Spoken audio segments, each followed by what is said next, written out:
Everybody, that was Edge of Collapse by Casket Feeder. Joining us today on Pulse of the Maggots are Casket Feeder themselves. Gentlemen, say hello to everybody. Hello. And because I know there's one of you missing, go ahead and introduce yourselves to everybody. You're about the size of an index card on my screen right now. Do you want to go left to right, or do you want to start with me? I'll start with me. So, person that's not here, sadly, is Lewis, our bassist. The room is too small. He pulled the short straw, so he could not come this evening. So he's like the reserve goalie in NHL games where they have to sit on the side because the bench is too small. Yeah, pretty much, yeah. I'm Aaron. I play guitar. I'm Matt. I'm the vocalist. I'm Connor. I'm the other guitar player. Graham. I play drums. It's fantastic to have you guys on with us today. Your album just came out on Friday, your debut, first ever full release. Before we get into the conversation, first, congrats on the release, by the way. And how does it feel to have this out in the world now? A relief. Yeah. It feels amazing. Yeah, we've been sat on it for quite a while now, just before the pandemic. So, it feels good to get it out there. Yeah, it's awesome for everyone to finally be able to hear what we've worked hard on, and yeah, it's just a really exciting time. We're just all really proud of it and happy to have it out. Fuck yeah. So I have a impromptu question already before all the shit that I prepared. How hard was it to sit on that? Like, did you guys ever feel like there was a time... Totally just stole my question. Damn it! It's fine. Every time, John. Every you time. have a couple of minutes to come up with some more. No, I'm sorry, Cori, but I am going to forge ahead. Like, did you guys ever feel like you wanted to put it out sooner than you did? Like, what was the rationale and the thought there? Yeah, it's frustrating. It was very hard to sit on it, but yeah, there was definitely times where we thought, should we put it out now? But yeah, we kind of made the decision to kind of hold off, and I think it's paid off. Definitely. Yeah, The main consensus of obviously keep it on ice until the right time was we wanted to be able to play shows to promote it. We didn't just want it to be. There were so many bands stuck in the same position with the pandemic and everything. Right. And we just thought if we release it, it's going to be a bit of a drop in the ocean, and you don't want to squander your first record, Mm-hmm. So yeah, as Matt said, frustrating at times, but you just think in the long term, and the end goal is you do what's most effective. And yeah, we're glad we waited. It was the right decision. Fuck yeah. I'm not a patient person, but I have been told that patience pays off, and I'm so glad that it is for y'all. So now, before Cori, after this question, I'll let you jump in here. I'm curious, this is going to be the first time that a lot of people are exposed to y'all, your beautiful faces, your beautiful music, or beautiful, right, in quotes over here. I'm curious, just give us a little history as far as like how the band formed, and if you guys had a sound in mind when you started picking up your instruments, or if that kind of developed over like jamming in the practice space after a little while. So the idea of the band actually started at a festival that most of us attended. We attended Temple's Festival in 2015 in Bristol, and the Friday we basically called it HM2 Fest. It was Nails, Converge, Trap Them, Harm's Way. It was like a Death Wish day. So it was like Death Wish bands, and then there were bands like Young and in the Way on the Saturday, and other ones like Val and Fire and Goat Whore, like that. And that was kind of like the first time, I think in particular, that me and Connor had met and properly spoken to each other. The other guys have known each other and been in bands before. And the band that I was in with Lewis split at the end of 2015. And it just so happened that at a similar time where I was looking to do something kind of like those death bands that we were chatting about, Connor and Graham had already started jamming some stuff, and Connor had some demos. And then we kind of went from there, started doing a few bits, asked Matt on a whim at the pub, do you want to do vocals? And got Lewis on bass and started going from there. I don't know, Connor, do you want to pick up and say about how it's kind of changed from that initial? Yeah, so initially the sound was very, it was more cut and dry, very raw kind of. Definite big influence of bands like Nails and stuff like that. And the MO I initially had was I just wanted to write like really ignorant music and just get out playing shows as quickly as we could. And then like in the years since, we've refined our sound a lot more, and like more of our influences have come into the writing, and we wanted to push ourselves like musically as well. So you can, particularly in the album, I hope people will be able to hear like more of our death metal influences come in, and just like metal across the spectrum in general, because we all grew up metalheads, like the technical aspect of the music has gone up as well. I'm not saying we're like Rings of Saturn like or anything like that, but compared to the early stuff, there's a lot more flash compared to the early material. So that's kind of where we're at now. We've like, I feel like now we've got more grasp of our own kind of identity with the sound. It isn't just this is the influence here, and it's something that's evolved naturally over time, like with everyone's like input into the writing as well. Yeah, fantastic. Cori, go ahead and jump in here. Awesome. Well, you answered one of my questions, which was on the progression of your sound, but I'm curious to know what are some of your bigger influences that you just mentioned, and what are some that may surprise people as far as being influences on your music? Wu-Tang Clan. Yeah, excellent. To fuck with, man. Excellent. I mean, 3 of us went to go watch them. They did a Gods of Rap show at Wembley. It was Wu-Tang, De La Soul, and Public Enemy. Sounds like an incredible night. That's an incredible night. Yeah, I think the standard bands for us, a lot of us, we all grew up listening to like Slipknot, Pantera, standard Metallica, Sepultura. Yeah, and then I think we all like a lot of the same death metal bands as well, like Cannibal Corpse, Suffocation, Morbid Angel. They're all big, massive influences on us as well. So they're sort of the bigger ones. I can't think of any. I mean, more obscure ones, but there probably are some. Well, a few of us are like really into black metal, which doesn't come out in the sound as much. There's a few flourishes here and there, but one of the big influences for my playing in particular is probably like Satyricon. So like Rebel Extravaganza era and earlier. I mean, Mother North is probably like one of the most anthemic black metal songs that you can think of, considering that they can get a guitar line that everyone chants, which is very few and far between for a black metal band. 100%. Yeah, we all have like UK hardcore bands as well. So like the kind of Ruction Records bands like Knuckle Dust, Prowler, Stamping Ground, Bun them Out. Stamping Ground, I mean, outside of like the direct influences on our music, quite a mixed bunch of like what we listen to. Like, I mean, I really love like 70s and 80s post-punk kind of music, so like Cure, Joy Division, and stuff like that. But I'd say that's more of an influence of like atmospherics and like getting moods into music, rather than obviously like a direct. You can't hear that influence directly, but you take different things from different artists. Can I expand on that, Cori? My biggest. Oh, they're not done, John. Then So no, you never can't. mind. We had that Zoom silence that we cannot get over. Come on. Yeah, I think my biggest influence personally is like probably Converge, but probably influences that don't sound anything like us. Probably like Thin Lizzy, Queen, like stuff that like the early stuff like that's like even like Michael Jackson. Like I love pop. Pop. Just There's a lot of diverse influences across all of us. I love a lot of like different drummers as well. Like, I spend a lot of time watching like jazz drummers and big band drummers online, but obviously I don't play any of that stuff in this band. But I do that sort of style of drumming is a massive influence on me. Hell yeah.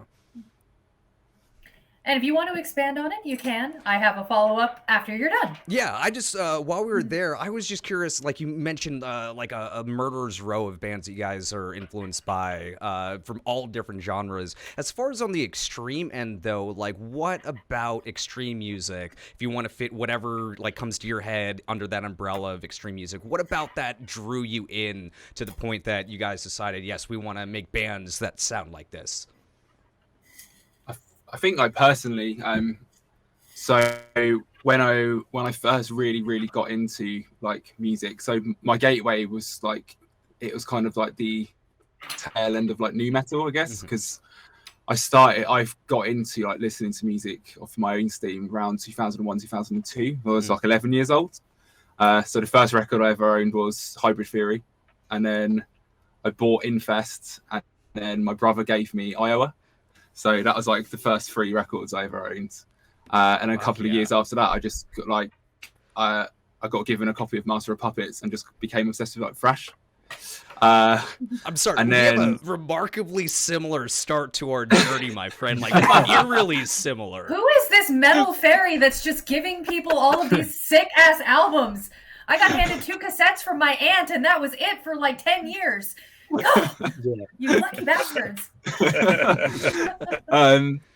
And then and then the next thing from that, it was death metal. Like a friend sent me a few Cannibal Corpse tracks and stuff. Like Cannibal Corpse, like early 6 Feet Under was on there. A couple of Suffocation tunes, and at first I was kind of like, whoa. It took me a little while, but the more I listened to it, it's just like, oh yeah, you just want more of it, and you need like you want that music that's going to push a bit harder and stuff. And it's that for me. It's the energy of it. It's like the raw kind of aggression mixed with like alternately the like some of the pinnacle musicianship, but then some of just like really raw, like simple, like sledgehammer riffs and stuff. Like I just love it. Like it's such a spectrum across that like extreme metal, like death metal, black metal. There's so much you can do with it. There's so much like creative reign that you can have within that sphere. That's why I love it. I think it's the energy as well, because like I said, the first metal album I bought was Iowa the day it came out, because they had like listening booths at the Virgin Megastores, and I was like 10, and I had to go. That's the only time I probably did like all my chores around the house. I saved up my pocket money and I get my mum to go with me and buy it, because the guy was like, "I'm not sure you should really be having this because you're a child." Yep. Yep.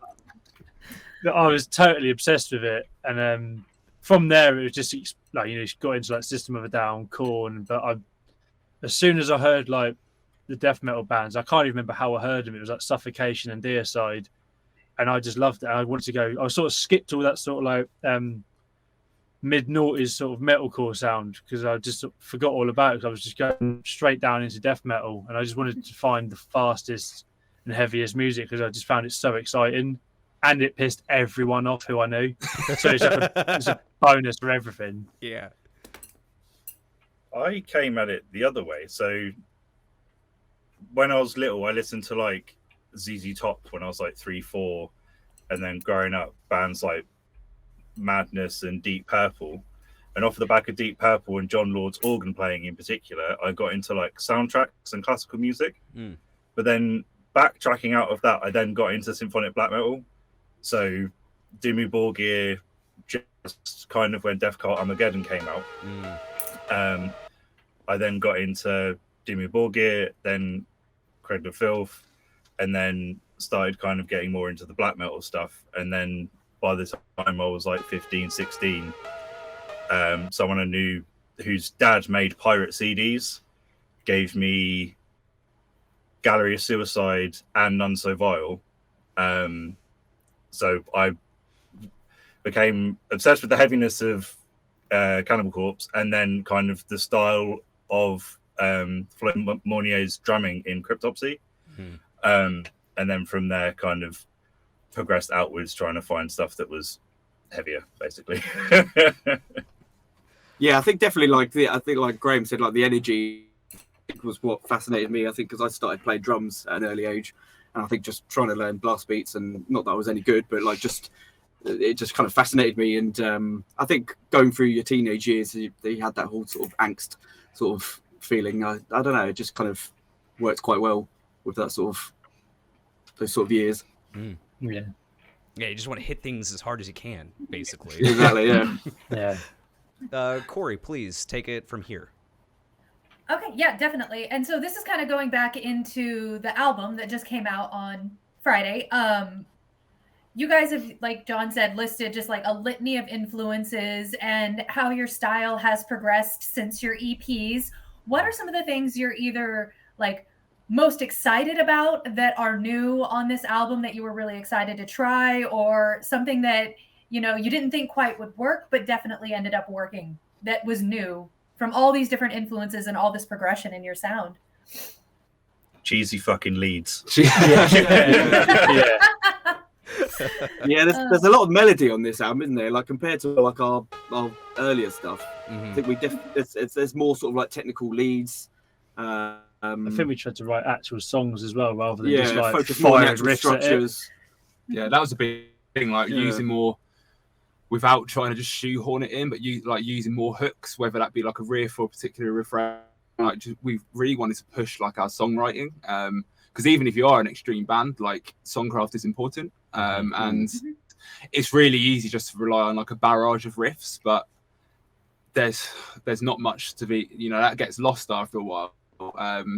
So that was something we were really excited about, in terms of like that we knew we'd written better songs, and like we challenged ourselves a bit more. We wanted people to hear that progression, and yeah, like it's been mentioned, like the lead, like using more lead guitar and stuff like that. It's just adding more strings to our bow and like surprising people a bit, because there's a lot more on the palette than there was on the early material. And just excited for people to be able to hear that and like see it live. There's a lot more energy to it. Yeah, I think we were a lot more picky as well. So in songs, there may have been sections that did feel unnecessary. So maybe we were trying to take influence from somewhere that just wasn't quite working for that one song. And instead of leaving it and going, oh, but we're making it so that there's more different influences, we're like, no, it doesn't fit the flow of the track. Take it out. And we were very particular in regards to arrangements and possibly leaving as many riffs on the floor as what ended up in the album. In terms of things that we were worried about, I wouldn't go as far as say it was a worry, but funnily enough, me and Graham were talking about this the other week. So Doomsday Prophecy, which is the second single we dropped, there was a period of time where a couple of us were like, I'm not sure about the song. And this was like a while ago. This was obviously before recording the album. And Graham was staunchly like, no, I really believe in the song. Like I think we need to stick with it, finish it, like record it. And yeah, I think once the vocals went down on it, it all kind of made sense, because that was a lot of our songs are quite high tempo, very high energy in your face, and that's a very mid-pace track. It's got a lot more breathing room in there, and like you're a bit more exposed at those writing songs like that and that kind of tempo, because you can't just rely on like a barrage of like speed. It's like people can hear every bit of the song that's going on, and I think for us it's a bit like, oh, has it worked? But yeah, it's. I think that's one of those songs really that we well kind of wrote, and then the structure got changed quite a bit, didn't it? Because I remember when I first heard it, there was a whole different section at the start, which obviously was removed. But I remember that. Yeah. But it's weird how it's kind of turned out to be probably the most successful one we've released out of all the 3 singles. So yeah, it's weird how things like that pan out. May I pop in, Cori? Because they said something that I think is that I want to point out. Because you, Connor, you mentioned about how y'all were kind of more focused on like writing actual songs and hooks and all that type of thing. We've chatted recently with 2 bands that I think y'all would go great on a bill with in Undeath and Creeping Death, who have said the exact same thing, where they're focused on making songs and making those hooks rather than just like throwing in a ton of like riffs everywhere and playing a million miles a minute. And you can see the trajectory that those bands are on as well. So I think that needed to be pointed out, that it's paid off on this album, because with the EPs, like everything was pretty immediate, right? Like the first one starts like no fucking time off. It just goes right into it, whereas this one, there is a maturation and more exploration of sound in there. So I think that's fucking killer, guys. Oh, thank you. Thank you. I really appreciate that. Thank you. Do you have anything else, Cori? Are you just waiting on the question? You can ask your question. I have one other question, but Okay. then I have my other question, my final question. I will ask one more, and then you ask your 2, because mine is just kind of a cousin question, if you will, to what Cori just asked, as far as like, she was asking about your songwriting and stuff like that. I'm curious, as far as from recording the EPs to recording this album, what did y'all learn most about yourselves and your bandmates? How far we can push it. Yeah, it's a difficult one because we recorded the album 9 months after we released the EP. It was a very quick turnaround, but obviously because we were sat on it during the pandemic, it seems like that there has been a much larger gap. Sure. But definitely because of the way that it was in regards to the writing process, as a DIY band, it was have the songs, practice them to death until they're ready, and whilst we're practicing them, saving up to record. So it was almost kind of like that overlapping going on, that we had the songs ready for the EP that we were then practicing and saving up to record whilst writing the stuff for the album. And it was a thing of, these are good, where can we go better? And as Graham just said, it was like, where can we push it? And where can we push ourselves in the sense of our own playing, but without being wanky with it, essentially. Yeah. I'd say there's two kind of big learning curves in a way. So first two EPs, aside from like the drum tracking on the second one, we're just DIY recorded at home. But then for the album, obviously we wanted to go to a studio, like do a proper recording, like get it sounding great. So that was a new thing, I think, for most of us, like going and tracking in a studio, the whole process. And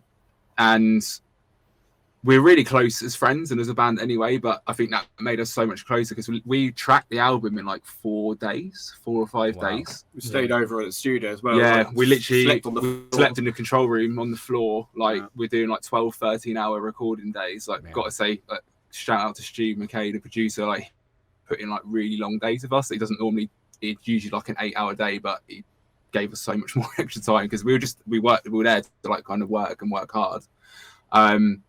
And yeah, like really pushed each other to get like the best performances we could, but like really support each other with it as well, because we all believe in each other's abilities, and that's an important thing. Like you need to, sometimes if you're doubting yourself or you're struggling, you're kind of like under pressure in that environment because you're like, right, we need to get this done.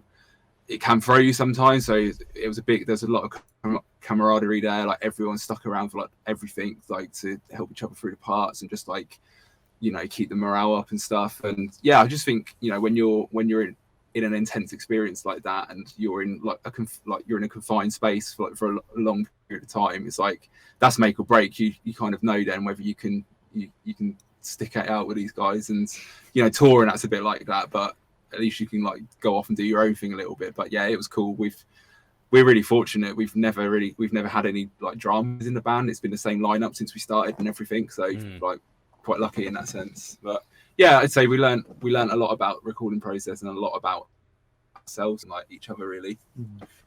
Yeah, Connor saved my ass. I suffered an injury in my hand during the recording process, so Connor had to record some of my guitar parts, and I had to teach them to him because I couldn't play them well enough due to the injury that I had suffered in my hands. Wow. And it was like, as Connor was saying, a very intense time was of the essence, just due to the fact that at the time it was 11 tracks.